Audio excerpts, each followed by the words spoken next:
Hello guys, welcome to my YouTube channel Medi math classes. तो आज जो हम बात करने वाले हैं हमारे पास जो बीसीए के अकाउंट्स है, बीसीए के अकाउंट्स में थोड़ा सा आगे करने वाले हैं। नॉर्मली भाई देखो, जो आज की क्लास है इसको समझने से पहले ना तुम्हें जो rules of debit and credit पता होना चाहिए। इसकी जो एक जस्ट जो वीडियो है, मतलब कि जो दूसरी नंबर पर जो वीडियो है प्ले लिस्ट के अंदर, उसको थोड़ा देख लेना, जिससे तुम्हारा फायदा काफी ज्यादा अच्छा हो जाएगा। ठीक है, अगर तुम्हें इस क्लास को डिटेल में समझना है तो नॉर्मली तुम्हें कंसिस्टेंट रहना है और जो इससे जो जस्ट पिछली वीडियो है तुम्हें उसको देख लेना। ठीक है, और कुछ नहीं करना है तुम्हें, जो तो तुम्हारी पिछली क्लास है ना वो कवर होनी चाहिए, तभी तुम्हें ये जो वीडियो है अच्छे से समझ में आ जाएगी। ठीक है, तो देखो आज भाई हम जो करने वाले हैं, हमारे पास क्या है कि कुछ कुछ एग्जांपल्स करेंगे जर्नल एंट्री के। ठीक है, जो हमारे पास जर्नल एंट्री है, जर्नल एंट्री के कुछ एग्जांपल करते हैं, तो उसको देखते हैं हमारे पास क्या क्या चीजें। भाई सबसे जो, अगर मान लो मैं अगर फर्स्ट नंबर पे कोई सी भी जर्नल एंट्री लेके चलता हूं, मैंने बोल दिया कि भाई Ram started business with cash. ठीक है भाई, राम ने क्या बिजनेस स्टार्ट किया विद कैश। देखो वो कैश से कर सकता है या फिर वो बैंक से कर सकता है। ठीक है, इस तरीके से कर, या तो कैश से करेगा या फिर बैंक से करेगा। ठीक है, बैंक के जगह भाई नॉर्मली चेक भी आ सकता है, इसके बाद तुम्हारे पास चेक भी लिखा हुआ सकता है। तो मान लो कि इसने 10 लाख से किया, उसने 10 लाख रुपए से अपना बिजनेस शुरू किया। ठीक है, तो मैंने क्या भाई ट्रांजेक्शन लिखी, मैं सिर्फ पहली ट्रांजेक्शन लिख रहा हूँ, इसके बाद जितने भी तुम्हारे पास जो ट्रांजेक्शन है सिर्फ मैं बोलूंगा। ठीक है, और तुम्हें उस बोली हुई ट्रांजेक्शन को लिख लेना है वीडियो पॉज करके, उसके बाद जो है जर्नल एंट्री उसकी नोट डाउन करनी है। ठीक है, तो हमें पहले समझना है कि भाई अगर राम ने बिजनेस स्टार्ट किया है तो क्या क्या होगा। मैंने कहा था कि भाई जब भी हम बिजनेस को स्टार्ट करते हैं तो हमारी कंपनी में दो फर्क पड़ता है। सबसे जो मेरे पास पहला है उसको हम बोलते हैं कि हमारी कंपनी में कैपिटल आ जाती है। ठीक है, और जो दूसरी बात है, या तो कैश का बैलेंस बढ़ेगा या तो बैंक का बैलेंस बढ़ेगा। स्टार्टिंग वाली क्लास में मैं तुमसे कहा था भाई जब भी कोई एक पर्सन अपने बिजनेस में पैसा डालता है तो सबसे पहले क्या भाई कैपिटल बढ़ती है। ठीक, जो बिजनेस के अंदर जो पैसा लगाया होता है उसे हम क्या बोलते हैं, कैपिटल बोलते हैं। तो हमारे पास भाई कैपिटल बढ़ जाएगी, और जो दूसरा नंबर है भाई उसको हम सिंपली बोल सकते हैं हमारे बिजनेस में या तो कैश बढ़ेगा या फिर बैंक का बैलेंस बढ़ जाएगा। ठीक है, तो मैं क्या बोलूंगा भाई, अगर कैश बढ़ाए तो कैश अकाउंट डेबिट, या फिर मेरे पास जो बैंक है तो जो बैंक का अकाउंट है वो मेरे पास डेबिट हो जाएगा 10 लाख से। ठीक है, ये चीज है। उसके बाद अगर मैं अगली बात बोलूं, एक तो मेरे पास देखो जो मेरे पास कैश है, कैश क्या है, असेट्स है। असेट्स जब भी बढ़ती है उसको करते हैं डेबिट। ठीक है, और जब भी मेरे पास जो असेट्स है वो घटती है उसको हम करते हैं क्रेडिट। ठीक, तो अभी असेट्स क्या हो रही है, बढ़ रही है। जो फर्म के अंदर जो कंपनी है उसके अंदर भी देखो, हमें ना हमेशा देख के चलना होता है कि जो हमारी फर्म है उसके अंदर एक्चुअल में हो क्या रहा है। ठीक, तो मैं नॉर्मली ये बोलूंगा भाई कि अगर फर्म की बात करते हैं ना तो सबसे पहली बात क्या पड़ जाती है कि हम देखेंगे हमारे फर्म के साथ हो क्या रहा है।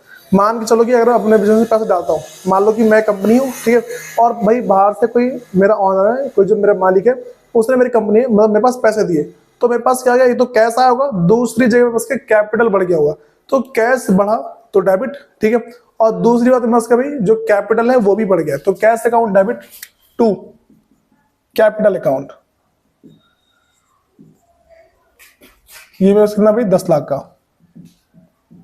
उसके बाद जो दूसरा मेरे पास है, मैं ऐसा बोल रहा हूं कि भाई जो हमने क्या फर्नीचर परचेज किया है। ठीक है, तो फर्नीचर परचेज किया है, मैं ट्रांजेक्शन बोल रहा हूं जो तुम्हें लिखना है कि परचेज फर्नीचर विद कैश ₹50,000। ठीक है, तो भाई फर्नीचर परचेज किया है, तो जब भी हम किसी सामान को खरीदते हैं तो उसको डेबिट कर देंगे, फर्नीचर अकाउंट डेबिट। क्यों भाई, क्योंकि असेट्स है। ठीक है, ये मेरे पास क्या फर्नीचर क्या असेट्स है, असेट्स जब भी बढ़ती है उसको डेबिट करते हैं, और उसको अगर मेरे पास घट जाती है तो क्या करते हैं, इसको क्रेडिट करते हैं। ठीक, फर्नीचर अकाउंट डेबिट 50,000 50,000 टू, देखो अगर मैंने कैश से किया है तो कैश अकाउंट, अगर मैंने बैंक से किया होगा तो मेरा क्या है, बैंक अकाउंट 50,000। इन बातों को समझना है तुम्हें।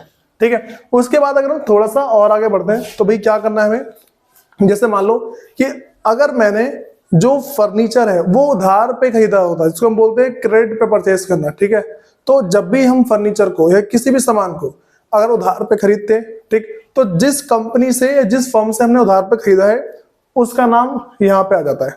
ठीक है, तो मैं मान लो कि अगली जो ट्रांजेक्शन है वही बोल रहा हूँ, purchase furniture from Shyam and company, मैंने जो ट्रांसलेशन क्या बोली, purchase furniture from Shyam and company, ठीक है, वर्थ 10,000, हमने फर्नीचर परचेज किया, तो furniture account debit 10,000 to Shyam and company, Shyam and company account 10,000, ठीक है। अब मान के चलो भाई मैं इसको पेमेंट करता हूं, अगर मेरे को इससे पेमेंट करनी होगी, मान लो कि ऐसा मैं बोलता हूं, अगली जो इसकी ट्रांजेक्शन है, जो नेक्स्ट क्वेश्चन बोल रहा हूं वो ऐसा बोल रहा हूं कि पे टू श्याम एंड कंपनी, ठीक है। हमने क्या किया भाई, हमने श्याम एंड कंपनी को पेमेंट कर दिया, तो क्या लिखेंगे, Shyam and company, Shyam and company account debit 10,000 to, अगर कैश से किया होगा तो कैश, मतलब बैंक से क्या होगा तो बैंक। भाई देखो सबसे बड़ी बात क्या पड़ती है, बहुत बार क्वेश्चन ऐसा होता है उसमें लिखा ही नहीं होता कि हमने कैश से पेमेंट करी या फिर बैंक से पेमेंट करी है। कभी भी अगर 20,000 से नीचे की पेमेंट होगी उसको कैश में समझना है तुम्हें, और 20,000 से अगर ऊपर की पेमेंट है उसको तुम्हें बैंक से समझना है। तुम्हारे क्वेश्चन में लिखा हुआ होता है, देखो बहुत बार तो स्पेसिफिकली बोल रखा होगा कि भाई हमने पेमेंट करी है कैश से, ठीक है, अगली बार बोल देगा भाई कि पेमेंट करिए चेक से। देखो चेक से बोले बैंक से बोले बात वही है, ठीक है, हमें बैंक का ही नाम लिखना है, हम कभी भी चेक नहीं लिखेंगे, ठीक है। उसके बाद जो अगली बात हमारे पास पड़ जाती है ना भाई कि देखो अगर चेक से बोला उसने तो बैंक लिखे, लेकिन मैं ऐसा बोल दूं कि लिखा ही नहीं कुछ भी, बस लिख दिया कि पेमेंट मेड टू दिस, ठीक है, और ना तो कैश लिखा है ना ही बैंक लिखा है। कभी भी अगर ऐसा आ जाता है तो मैं एक ही बात समझनी है भाई, और वो बात हमारे पास ये निकल के आती है देखो कि 20,000 से नीचे है तो कैश, 20,000 से ऊपर है तो बैंक। इन बातों को रट्टे मार लो अच्छे से, ठीक है। अब सुनो, तो मैंने क्या बोला भाई, अब मेरे पास जो अगला क्वेश्चन है ना वो देखो 5वें नंबर पे, 5वें नंबर पे भाई हमारे पास ऐसा आता है, मान के चलो पेमेंट मेड टू क्रेटर। मैंने क्रेटर के बारे में बताया था, क्रेटर वो पर्सन होता है जो कि जिससे हमने कभी पहले मान लो कि सामान खरीदा हुआ उधार पे, उसको क्या बोलते हैं, क्रेटर बोलते हैं। तो कभी भी अगर हम क्रेटर को पेमेंट करें उसका नाम तो लिखा होगा ना, जैसे मान लो कि पेमेंट मेड टू राम, ठीक है, तो Ram account debit to cash या बैंक अकाउंट, ठीक, तो ये चीज होती है। तो मैंने क्या बोला, पेमेंट मेड टू राम, तो राम अकाउंट डेबिट, और मान लो 500 की पेमेंट है टू कैश अकाउंट। मैंने पहले कहा था भाई कि अगर मेरे पास कैश या बैंक नहीं लिखा हुआ है तो हमें समझ जाना है कि 20,000 से नीचे है तो कैश, 20,000 से ऊपर है तो बैंक। भाई ये ना नॉर्मली इनकम टैक्स लॉ के अकॉर्डिंग होता है, ठीक है। तो मैं तुम्हें एक ना आइडियल बता रहा हूँ कि 20,000 से अगर नीचे होता है तो कैश, ऊपर हुआ तो बैंक से कर देना, ठीक है। मेरे पास क्या भाई, ये टोटल 5 ट्रांसैक्शन हो गई है। अब जो 6th नंबर पे है उसे समझो भाई। मैं तुमसे अगला बोल रहा हूं कि हमने गुड्स परचेज किया, ठीक है, purchase goods from Mohan and company for cash, ठीक है। ये क्वेश्चन लिखो, purchase goods from Mohan and company for cash, इस क्वेश्चन को लिखना है। तो मैंने बोला कि परचेज किया गुड्स, देखो जब भी गुड्स की बात आती है ना उसको हम बोलते हैं स्टॉक, ठीक। जब भी गुड्स की बात आती है क्या बोलते हैं इसको, स्टॉक बोलते हैं। स्टॉक जब भी होगा तो मेरे पास होता है परचेज, ठीक। जब भी तुम गुड्स परचेज करोगे पहले समझो गुड्स क्या होता है। गुड्स का मतलब ऐसा सामान जिसमें कंपनी डील करती है, जिसमें कंपनी खरीद बेच करती है, ऐसा कोई सा भी सामान जिसमें कंपनी का खरीदना बेचना होता है उसे हम क्या बोलते हैं, गुड्स बोलते हैं। तो देखो हम क्या बोलेंगे, परचेज अकाउंट डेबिट, मान लो 10,000 है, purchase account debit to cash account है। देखो भाई मैंने क्वेश्चन जो लिखवाया था ना उसमें बोला कि purchase goods from Ram and company for cash. देखो एक बात तो ध्यान रख के चलना, अगर क्वेश्चन के अंदर सिर्फ कंपनी का नाम लिखा होता मैं समझ जाता हमने उधार पे सामान खरीदा है, लेकिन नॉर्मली क्या है भाई यहाँ पे कंपनी का सिर्फ नाम नहीं लिखा, नाम तो लिखा हुआ है साथ में क्या है उसमें कैश भी लिखा हुआ है। अगर नाम भी लिखा हो और कैश भी लिखा हो या फिर बैंक लिखा हो, चेक लिखा हो, तो हमें समझ जाना भाई पेमेंट हमने कैश से बैंक से करी है। लेकिन सिर्फ नाम लिखा होगा, मैं ऐसा बोलूंगी परचेज गुड्स फ्रॉम श्याम, तो भाई यहाँ पे हमने सामान को उधार खरीदा है तो लिखेंगे purchase account debit to Shyam account, ठीक है। राम से खरीदेंगे तो राम अकाउंट, इस तरीके से। अब तो purchase account debit 10,000 to cash account 10,000। अब देखो भाई, ये मैं तुम्हें परचेज की एंट्री बता दी।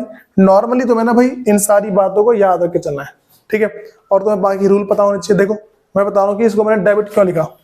जैसे परचेज किया, हमारा क्या खर्चा क्या बढ़ गया, ठीक है, जब मैंने सामान को परचेज किया खर्चा हमारा बढ़ा है, खर्चा जैसे ही बढ़ता है हम उसको करते हैं डेबिट, ठीक।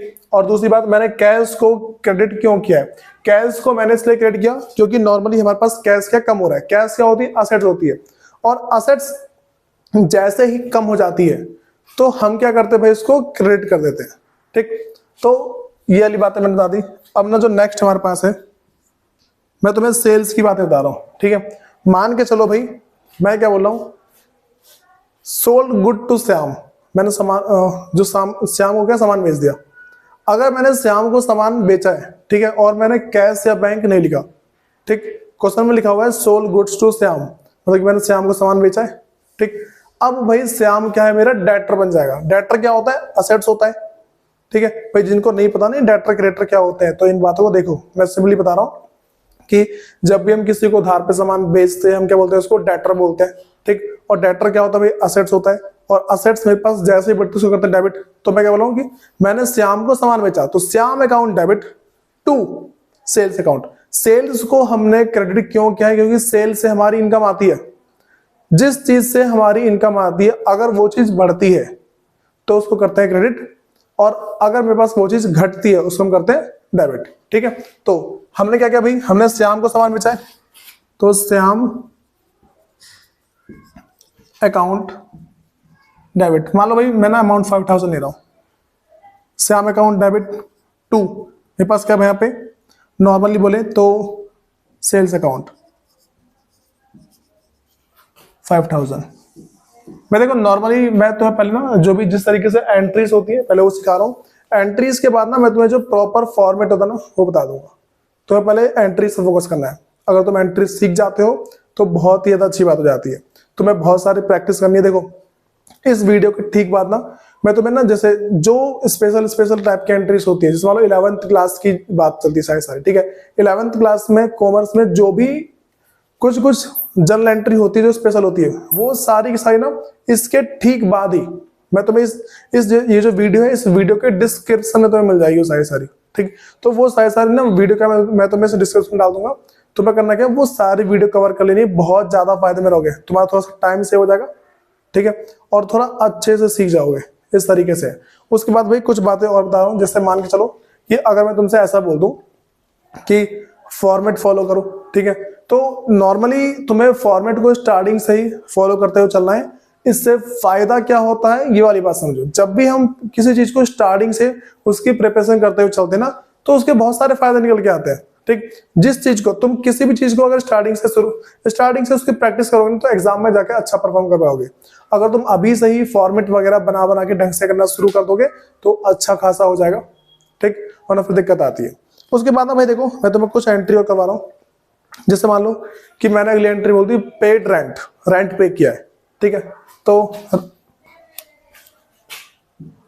पेड रेंट है और मान लो 800 का है, तो रेंट मेरे पास क्या भाई, रेंट खर्चा है, ठीक। तो मैं पहले क्वेश्चन को लिख लेना, मैंने पहले ही बोला भाई वीडियो रोक के तुम्हें क्वेश्चन लिखना है, क्योंकि पेड रेंट, ठीक है, मान लो 500 रुपीज, तो मैंने 500 रुपए का रेंट पे किया, तो रेंट क्या भाई, खर्चा है। और जब खर्चा मेरे पास बढ़ जाता है, खर्चा जैसे ही बढ़ता है हम करते हैं उसको डेबिट, और जैसे ही खर्चा मेरे पास कम होता है उसको करते हैं क्रेडिट, ठीक।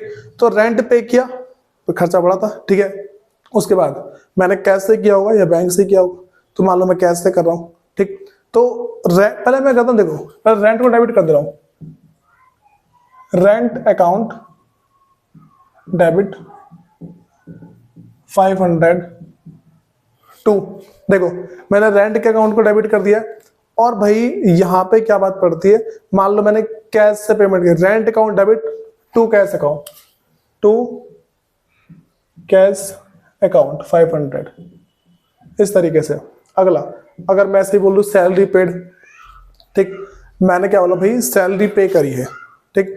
तो अगर मैं सैलरी पे कर दूंगा ना तो मेरे पास कभी सैलरी मान लो सैलरी नाम का खर्चा हुआ है, ठीक, तो हम क्या लिखेंगे salary account debit, salary account debit मान लो भाई 10,000 है, टू कैश अकाउंट 10,000। अच्छा, अगर मैं तुमसे ऐसा अगला बोल दूं कि सैलरी पेड टू मोहन, ठीक, तुम्हारे मन में तुरंत बात आएगी कि भाई मोहन को सैलरी पे करी है, ठीक। लेकिन हम क्या बोलेंगे नॉर्मली कि हमने सैलरी ही पे करी है, हम मोहन के नाम को नहीं लिखेंगे कभी भी, क्योंकि वो उसके पर्सनल अकाउंट में चला जाएगा। जो खर्चा है हमें खर्चे के नाम को लेके चलना है, ठीक। मैं सिंपली ऐसा बोल रहा हूँ कि भाई देखो, अगर मैं बोलूँ कि जो सैलरी है वो पे करी जा रही है, ठीक है, और सैलरी पे करी तो नॉर्मली एम्प्लॉय को पे की जाती है, लेकिन किसी के पर्सनल अकाउंट में नहीं डालते हम सैलरी अकाउंट में ही डालेंगे उसे, ठीक है। तो किसी का भी नाम लिखा जाए ना, हमें नाम से मतलब नहीं होना चाहिए। Salary account debit to cash the bank account, इस तरीके से। फिर कुछ कुछ बातें और बता रहा हूं भाई। मान के चलो कि मेरे पास अब क्या हुआ है, अब तो मैंने कुछ कुछ ना बैंक की ट्रांजेक्शन करवा रहा हूं, ठीक है। मैं इसको लिख दे रहा हूं, इंटरेस्ट रिसीव्ड ₹5,000 फ्रॉम बैंक, ठीक है। तो भाई मेरे पास क्या है कि इंटरेस्ट जो है ना रिसीव हुआ है और बैंक से रिसीव हुआ है। तो अगर मेरे पास ऐसा कुछ होता है, हमें ये करना होता है भाई इंटरेस्ट रिसीव 5,000 फ्रॉम बैंक, ठीक। तो हम क्या बोलेंगे, हमें इंटरेस्ट मिला है तो नॉर्मली देखो हमारे पास क्या इनकम बढ़ जाएगी, ठीक। और जो इनकम जो मेरे पास बढ़ी है, ठीक है, उसमें मेरे पास क्या होगा, वो बैंक, देखो मैंने बैंक से फ्रॉम बैंक, ठीक, तो बैंक वालों ने हमारे बैंक में डाल दिया होगा, तो हमारा जो बैंक का बैलेंस है वो क्या बढ़ जाएगा, बैंक का बैलेंस क्या बढ़ेगा। बैंक क्या भी, बैंक का बैलेंस क्या होता है, असेट्स होती है। तो बैंक का बैलेंस जब भी बढ़ेगा उसमें क्या करेंगे, उसको कर देंगे हम डेबिट, ठीक। और इनकम कहां से है अभी, इंटरेस्ट से, ठीक है, बोल देंगे बैंक इंटरेस्ट। तो यहां पे भाई मेरे पास क्या है, नॉर्मली बोलूंगा कि bank account debit, bank account debit 5,000 to, देखो भाई जब मेरे पास बैंक का अकाउंट डेबिट हो गया ना, bank account debit 5,000 to interest, ठीक है, फिर बोल सकते हैं बैंक इंटरेस्ट। इसका क्या होता है भाई, देखो जैसे मान लो बैंक इंटरेस्ट अकाउंट 5,000 है, इस तरीके से। तो हमें करना क्या है यहां पे, वो वाली बात समझो। अगर मैंने इसको भाई क्रेडिट क्यों किया, क्योंकि इनकम है, ठीक, इसकी वजह से इनकम आई ना, मेरे पास तो इनकम है मेरी, ठीक। तो मैंने पहले कहा था जब भी इनकम बढ़ती है हम करते हैं इसको क्रेडिट, और जब भी इनकम घटती है उसको क्या करते हैं, डेबिट, ठीक है। अब ये सुनो, जो नेक्स्ट मेरे पास है 11th, भाई मैं ऐसा बोल रहा हूं,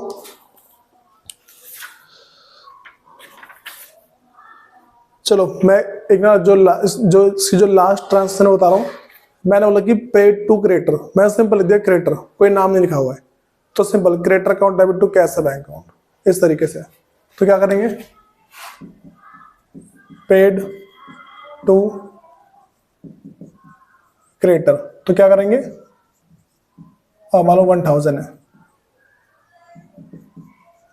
क्रिएटर अकाउंट डेबिट 1,000 टू, मान लो कैश से किया, ठीक है, तो कैश अकाउंट, इस तरीके से हो गया, ठीक। तो देखो भाई ये तो मैं ना कुछ कुछ इसकी जो स्टार्टिंग की एंट्रीज है वो बताइए। उसके बाद ना मैंने पहले कहा था कि भाई ये जो वीडियो होगी, इस वीडियो के डिस्क्रिप्शन में तुम्हें क्या भाई बहुत सारी जर्नल एंट्रीज से वीडियो दिख जाएंगी, तुम्हें वो सारी की सारी वीडियो कवर करनी। कुछ पुरानी वीडियो है लेकिन भाई कंटेंट सेम ही है, कंटेंट में कोई चेंज नहीं है, तुम्हें उसको समझना है कि भाई एक्चुअल में हो क्या रहा है उसके अंदर, ठीक। उन वीडियो को देखो, उसके बाद जाके हम जो है ना जितने भी इसकी और आई क्लास है, मैं इसके बाद तुम्हें मैं सिखाऊंगा लेजर पोस्टिंग। जब तुम्हें जर्नल एंट्री अच्छे से आ जाएगी, जर्नल एंट्री आने के बाद तुम्हें लेजर पोस्टिंग सिखाई जाएगी, ठीक। तो लेजर पोस्टिंग कैसे कैसे करनी है वो वाली बात सीखना, ठीक। लेकिन भाई इस वीडियो को खत्म करने से पहले मैं तुम्हें इसकी कुछ कुछ बातें बता रहा हूँ जिसको बोलते हैं फॉर्मेटिंग बताना है इसकी, ठीक है। तो इसका फॉर्मेट सीखो कि जर्नल एंट्री का फॉर्मेट कैसा होता है।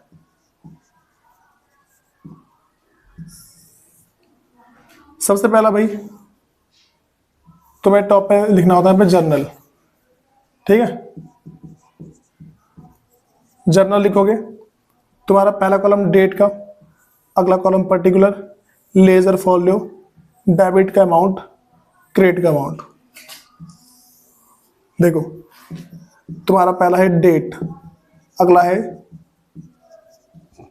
Particular ledger folio, debit amount, credit का अमाउंट, इस तरीके से आ गया। अगर मैं किसी भी एंट्री को तो मैं इसमें लिख के दिखाता हूँ ना, वो कैसे लिखते हैं वो समझो। मान लो भाई मैं पहली एंट्री कर रहा हूँ, कैश, मतलब मेरे पास है Ram started business with cash 10 था और 10 लाख, ठीक है। तो एंट्री कैश की, कैश या फिर bank account debit 10 lakh to capital account, capital account 10 lakh. इसके नीचे हम लिखते हैं भाई नरेशन। समझो पहले नरेशन क्या होती है, इस जर्नल एंट्री के अंदर क्या हो रहा है उसकी शॉर्ट स्टेटमेंट देना, ठीक है, उसी को हम बोलते हैं नरेशन बोलते हैं।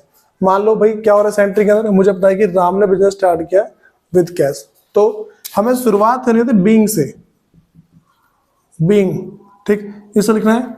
और तुम डिट्टो छाप सकते हो, Ram being Ram started business with cash. Amount लिखना लिख दो, वरना कोई दिक्कत नहीं आती है, ठीक है।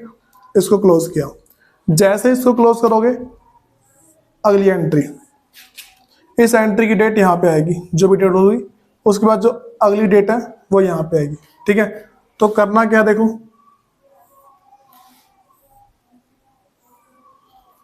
ये लिखा, फिर यहाँ पे जो डेट आएगी उसको लिख देंगे। मान लो अगला बोल रहा हूँ कि भाई परचेज फर्नीचर फॉर कैश ₹50,000, तो क्या लिखेंगे, furniture account debit, furniture account debit 50,000, तो लिख दो भाई 50,000 टू कैश या बैंक, कैश या फिर बैंक अकाउंट 50,000। और क्या लिखेंगे, इसकी जो होती है ना, जो इसका क्वेश्चन लिखा होगा उसे लिखना होता है। पहले लिखा होगा being purchase furniture with cash, purchase